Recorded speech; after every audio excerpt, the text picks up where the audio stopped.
سے پانی ایسے ہی ہے، علم اور دین یہ بنیادی چیز ہے، ہر ایک کی ضرورت کا سامان ہے اس کے اندر، ہر ایک کو ظاہری باطنی گندگیوں سے پاک کرنے والا۔ ہاں۔ بلکہ سورہ احزاب میں تو جو گھروں کے اعمال بیان کیے ہیں اللہ تبارک و تعالیٰ نے،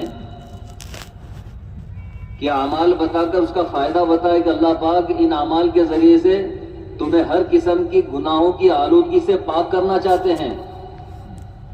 جہاں اللہ تبارک و تعالیٰ نے سورہ احزاب کے اندر 22ویں پارے کے پہلے رکوع کے اندر گھروں کے اعمال بیان کیے، وَقَرْنَا فِي بُيُوتِكُنَّ فرمایا ہے عورتوں سے کہ گھروں میں گھڑی رہو، ایام جہالت کی طرح بے پردگی سے نہ پھرو، اور نماز کو قائم کرو، زکوٰۃ دو، اور اللہ اس کے رسول کی اطاعت کرو۔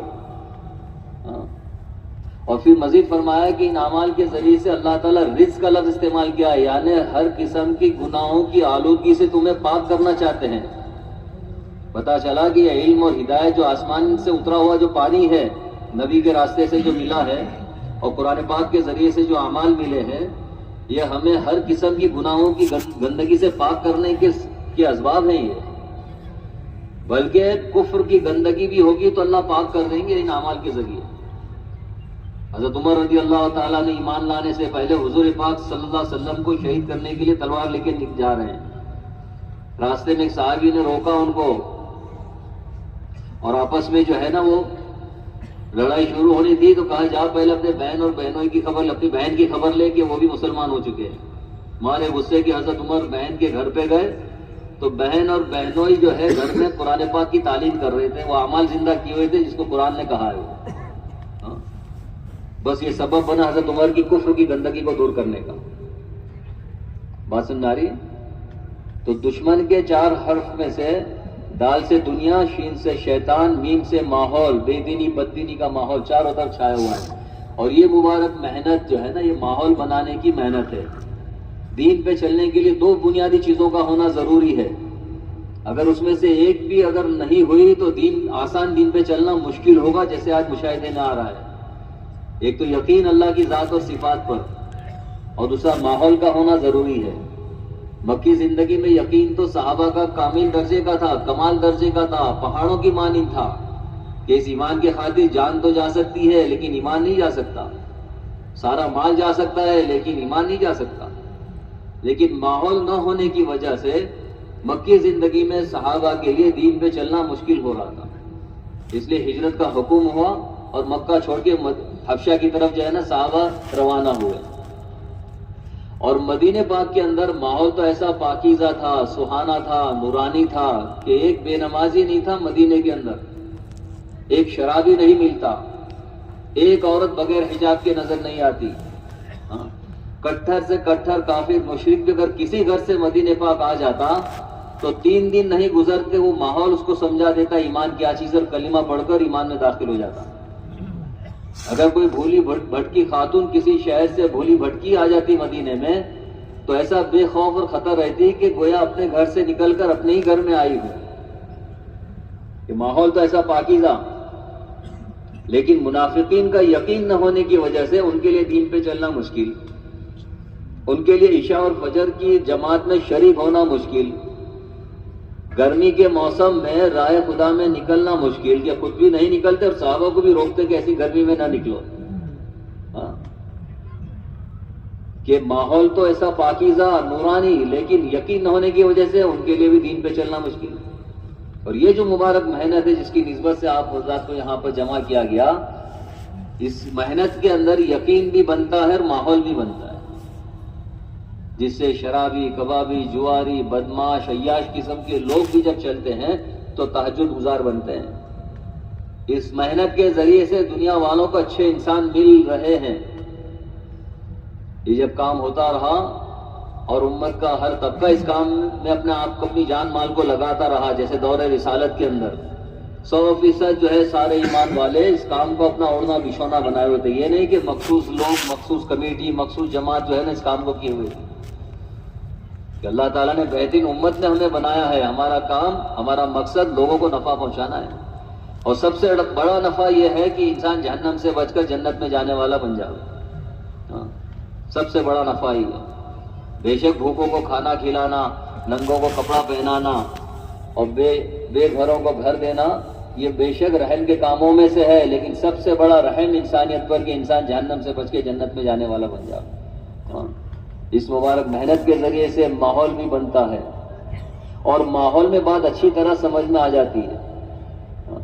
مدینہ پاک کے اندر آپ علیہ السلام نے جب ہجرت فرمائی تو سب سے پہلا جو کام کیا وہ مسجد بنائی اور مسجد میں اعمال زندہ کیے، اور ہر فرد امتی کو مسجد سے جوڑ دیا کہ مسجد جو ہے فرشتوں والا ماحول ہے، گناہوں سے پاک صاف ماحول ہے، کہ مسجد ایمان والوں کے بننے کی جگہ ہے۔ ہر چیز کے بننے کی جگہ اور ہوتی ہے اور چلنے کی جگہ اور ہوتی ہے، ہر چیز کے بننے کی جگہ اور چلنے کی جگہ۔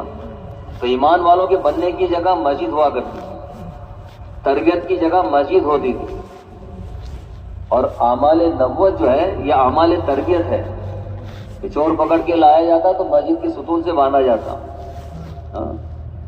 بنو ثقیف کی جماعت جب طائف والے مدینے پاک آئے، جنہوں نے اللہ کے نبی صلی اللہ علیہ وسلم کو خوب جو ہے تکلیف پہنچائی تھی، تو آپ علیہ السلام نے ایسی ضدی اور اڑیل قوم ایسی تھی کہ وہ کہنے لگی کہ یا رسول اللہ صلی اللہ علیہ وسلم ہم 3 سال تک اپنے بتوں کو اپنے ہاتھوں سے نہیں توڑیں گے، نماز نہیں پڑھیں گے، زکوٰۃ نہیں دیں گے۔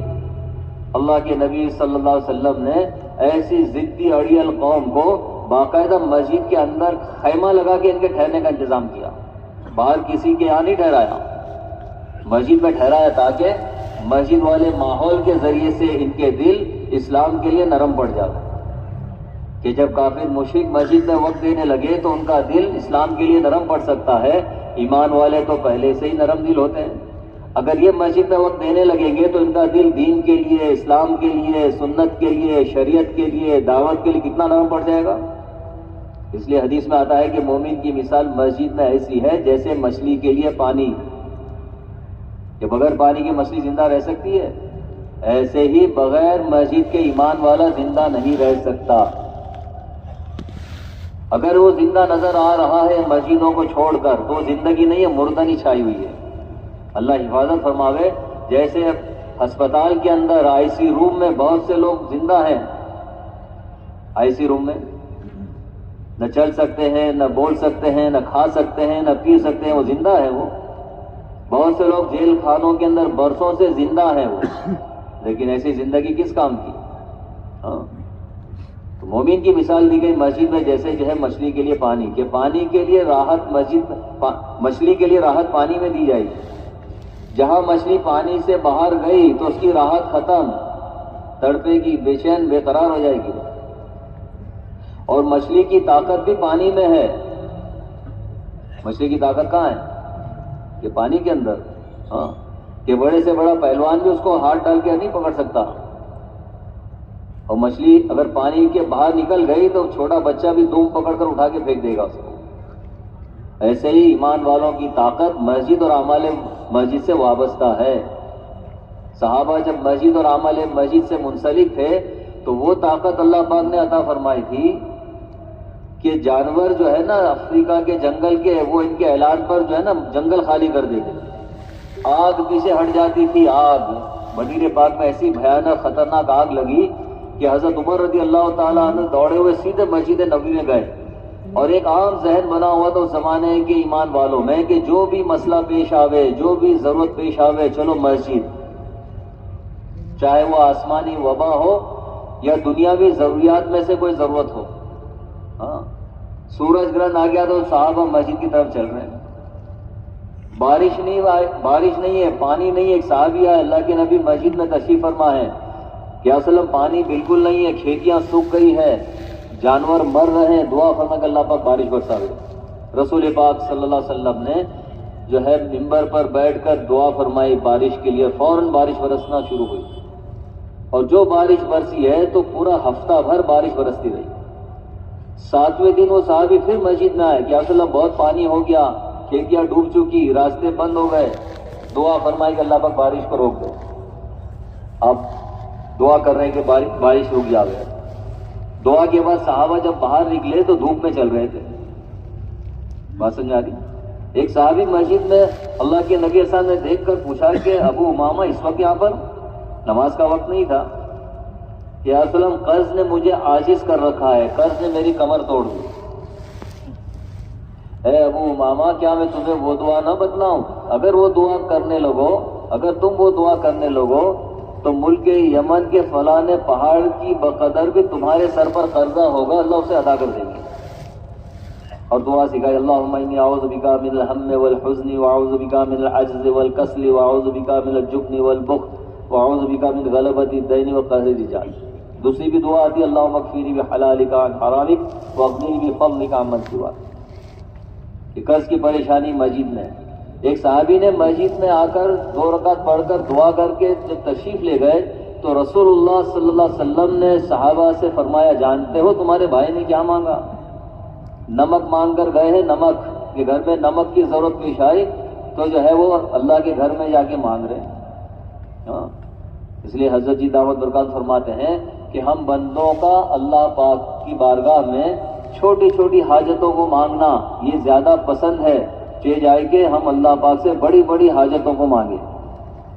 کہ بڑی بڑی ضرورتوں کو مانگیں گے اللہ سے تو کیا اللہ کے خزانے خالی ہو جائیں گے؟ کہ نہیں، وہ تو لامحدود خزانوں کا مالک ہے۔ لیکن چھوٹی حاجتوں کو اللہ کیوں پسند کرتے ہیں؟ اس لیے کہ بڑی بڑی حاجتوں میں تو اللہ یاد آ جاتے ہیں، لیکن چھوٹی ضرورتوں میں تو عبداللہ یاد آتے ہیں، عبد الرحمن یاد آتے ہیں، حاجی صاحب یاد آتے ہیں۔ بات سمجھ آ رہی؟ اس لیے حدیث پاک میں آتا ہے کہ جوتے کا تسمہ بھی ٹوٹ جاوے تو اللہ سے مانگو۔ کس سے مانگو؟ رسول اللہ صلی اللہ علیہ وسلم نے اللہ سے لینے والا بنایا تھا دعا کے ذریعے، یعنی دعا والا بنایا تھا کہ اللہ سے لینے کو دعا کہتے ہیں اور بندوں کو دینے کے لیے دعوت کہتے ہیں۔ بات سمجھ آ رہی؟ اور مسجد سے تعلق اللہ سے تعلق ہے، مسجد سے بے تعلقی اللہ سے بے تعلقی ہے۔ یہاں اجتماع گاہ میں جو ہے نا عارضی طور پر مسجد بنائی جاتی ہے اور مسجد والے اعمال کو یہاں پر مستقل کیے جاتے ہیں تاکہ اس کا نفع ہم جو ہے نا چکھ لے وے، اس کی خیر و برکات کا جو ہے نا ہمیں احساس پیدا ہو جائے، تاکہ بقیہ ہماری زندگی جو ہے یہاں سے پھر اللہ کے راستے میں بھیجا جاتا ہے۔ اور جب بھی جماعتیں نکلتی ہے جاتی ہے تو ہمارا سفر بظاہر تو ایک مسجد سے دوسری مسجد کی طرف ہی ہوتا ہے، چاہے ایک گاؤں سے دوسرے گاؤں میں جماعت جاوے یا ایک شہر سے دوسرے شہر جاوے یا ایک ملک سے دوسرے ملک میں جاوے، تو جماعتیں قیام کہاں کرتی ہے؟ بولو کہ مسجد میں۔ تو بظاہر تو سفر مسجد سے مسجد کا ہوتا ہے، لیکن حقیقت میں ہمارا سفر جو ہوتا ہے راہ خدا کا، یہ خواہشات سے اطاعت کی طرف کا سفر ہوتا ہے کہ خواہشات کی زندگی کو چھوڑ کر اطاعت والی زندگی پر آ جاتے ہیں۔ اطاعت کہتے ہیں ماننے کو، اور مسلمان کہتے ہی ہیں ماننے والے کو، انکار کرنے والے کو کافر کہا جاتا ہے۔ اور ایک ماننے کی صفت جو ہے نا، یہ ایسی صفت ہے اللہ کے نزدیک کہ ابھی تو دنیا آباد نہیں ہوئی، دنیا بسی نہیں ہے، اور اللہ رب العزت نے اطاعت کا امتحان فرشتوں کا لیا آدم کو سجدہ کرا کر۔